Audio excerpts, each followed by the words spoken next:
safe.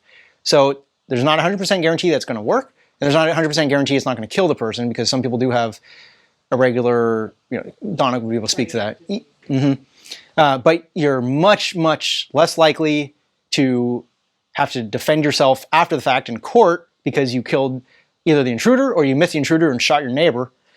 So having, so having one of these, and you wonder why the police don't use them more often, and they're starting to. And it's literally, I mean, somebody doesn't have to end their life that moment forever because they're making a bad mistake at that time. You just want to subdue them. You want to neutralize the threat and allow both you and them to get on with their lives. So this carries a cartridge. It shoots 15 feet, has 2 prongs in it, and it'll shoot through most clothing. And this is the larger unit. They also make smaller handheld ones. I mean, you don't want to be walking around with this on. But every time I go to San Francisco and visit my brother, I am carrying this. It's a Taser Pulse. It's much smaller, easier to carry. You can carry it in a jacket, and it gives you a fighting chance. You don't want to deliberately disarm yourself, especially when you go out in public, when you're going to downtown Los Angeles, places that unfortunately now are places that aren't as safe as they were 10 years ago. So at your house, if someone breaks in, you can tell them that you're armed. If they see this laser go on them, that's going to make them probably find an easier target. Most criminals are just looking for an easy opportunity. There's a reason why police stations don't usually get robbed.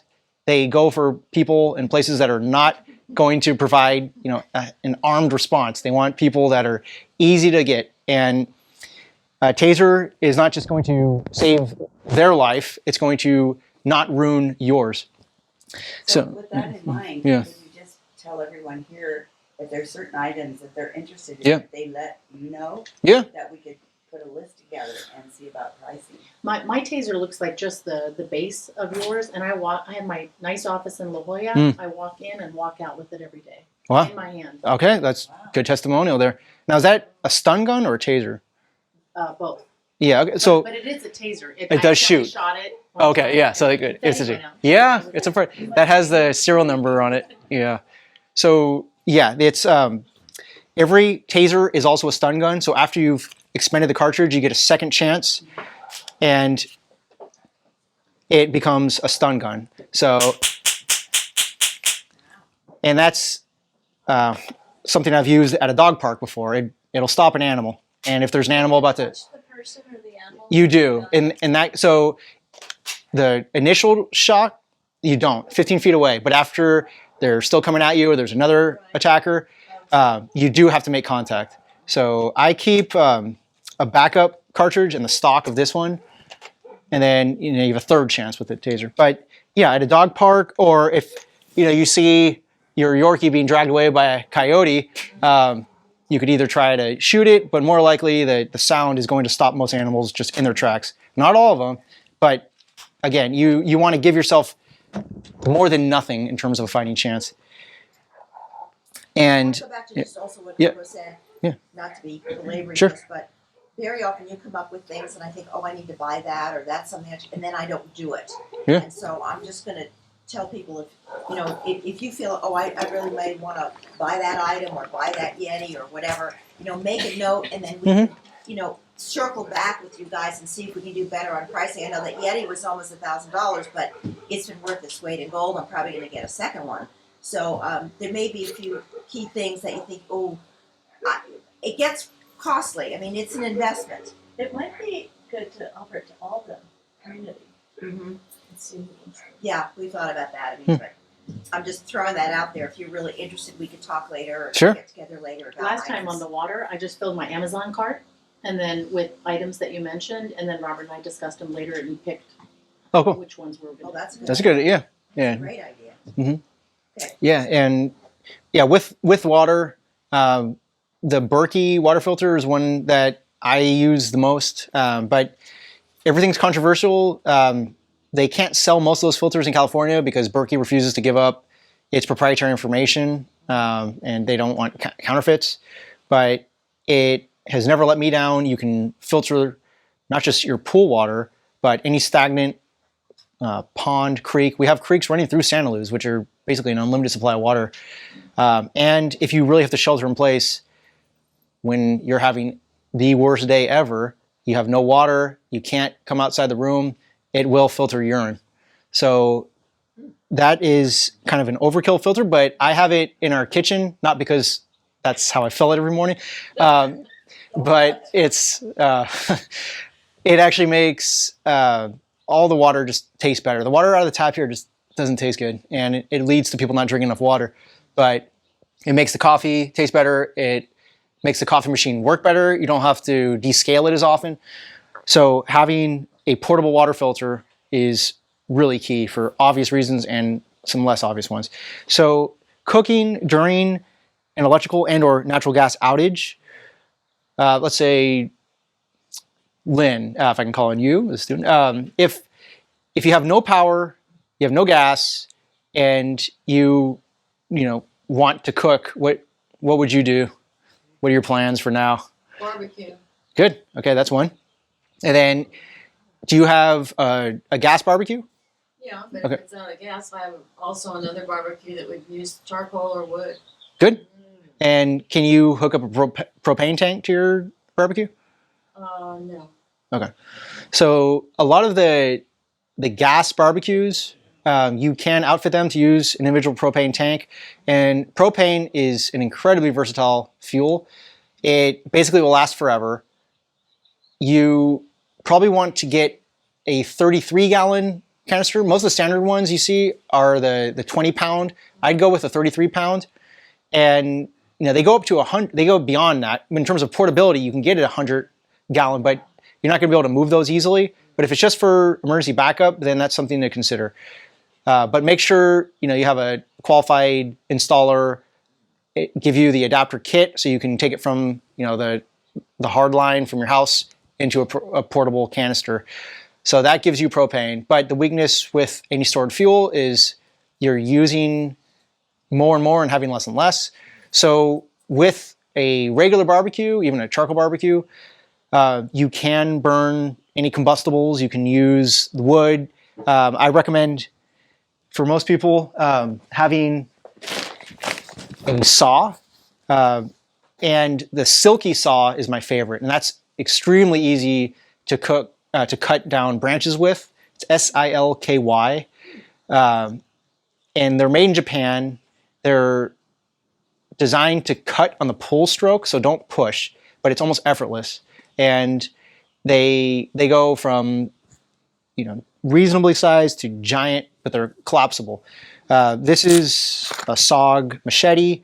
You can cut with that, but there's really no limit to how much combustible material, which is a double-edged sword. There's combustible material that's going to potentially burn down our homes, but it's also there to be used to cook with.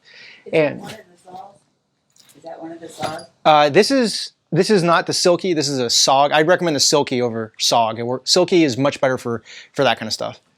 And I would also check out a rocket stove. So Solo Stove makes a large version of something like this, where I keep this in my bug out kit. But what this allows you to do is take advantage of the fact that when you're camping, there's an unlimited supply of fuel, and that's twigs and sticks, and you just put them in the bottom, and then once you put something on top, you can cook with it. You just keep feeding it with little sticks and twigs. You can grab a large one and just cut it into smaller pieces, and now you don't have to carry those fuel canisters with you or in your car or into the backcountry. You just make do with what is available for you. And the Solo Stove, I'll show you a picture of that in a minute. You can use logs, you can use much larger combustibles. You're going to have papers around your house, things that you could easily discard.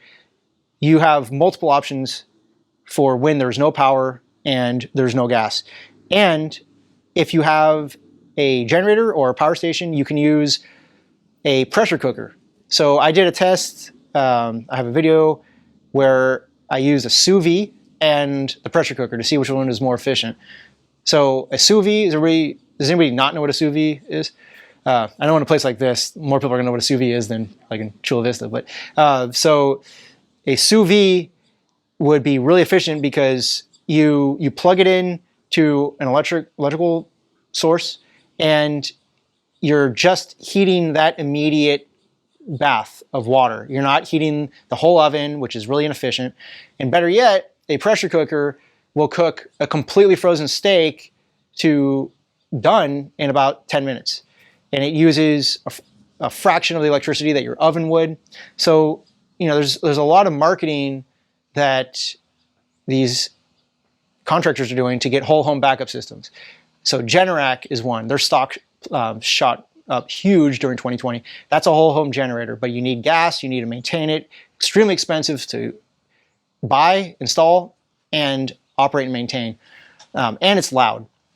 So one of the disadvantages of having a gas generator that broadcasts to everybody else that, like, hey, I got power and I probably have food, so I am the target. You are broadcasting with the sound, with the smell, with the smoke that you are prepared. And it doesn't matter what you prepare, what you prep, if you can't protect it. So these have another advantage over gas generators, is that they're silent.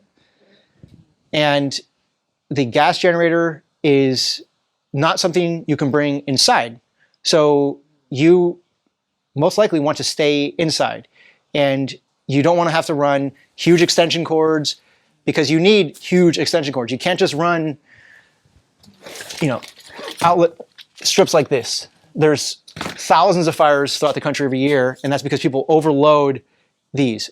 And they're not heavy duty enough, they're not thick enough gauge. With extension cords, you want overkill. You can never go too thick, but you can go too long. You want the shortest extension cord for the job, and you want the thickest always. So 12 gauge is ideal.